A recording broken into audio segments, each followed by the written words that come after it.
So the characters themselves, Edward and Florence, the protagonists at least, there's some interesting choices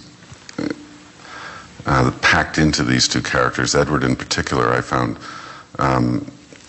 growing up, he enjoyed, he was a pugilist and enjoyed the odd fight after a night drinking with the lads. And those kinds of things. Well, how did you build these two characters? What did you decide to put in and exclude? I always find these completely impossible kinds of questions to answer. I don't know.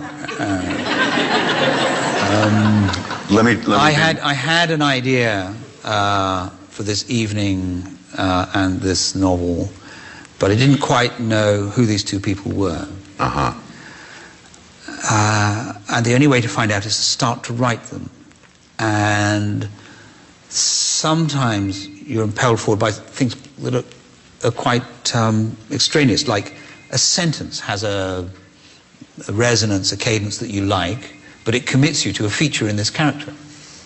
Right. So you think, well, okay, I'll have that. Then there's just things just feel right. It's rather as if, was this Golding saying this once years ago? It's like walking along a beach and seeing a stone you like and picking it up. What tells you, what aesthetic, what theory would you have to say you preferred this stone to that? You'd be very hard put to it. It's just a sense that this is right, this feels good. I was drawing partly on memories, how these two characters are conflations of several people that I used to know. Edward, vaguely like someone I knew when I was at college many years ago, but that person was not a pugilist. Why did I want someone who's good at fighting?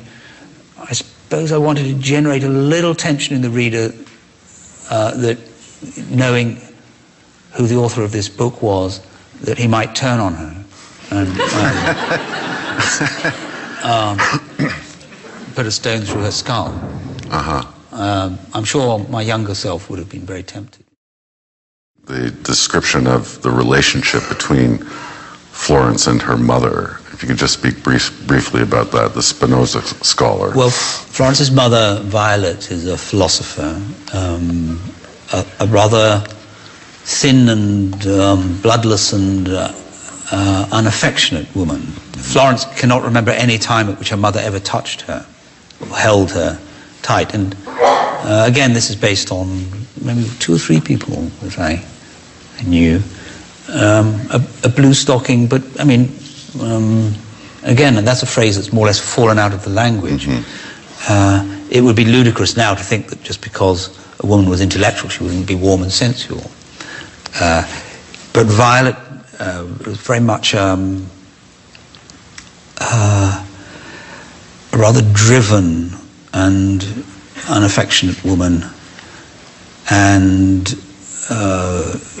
rather intimidating intellectually. She intimidates Edward with her discussions of Edward striving to be a historian is rather put to task by Violet, who interrogates him on medieval sects about which he wishes to specialize, and suggests that his membership of CND is rather like being a member of a millennial sect, running around pronouncing that the world is about to end. He takes great exception to this, as indeed I would. So she's quite challenging, and but as I say, dry, arms like poles, slightly sunken cheeks. And that and the possibility, and I drop a hint for the reader that Florence has been abused by her father sexually. Between those two things, one maybe get a sense of why she is the way she is.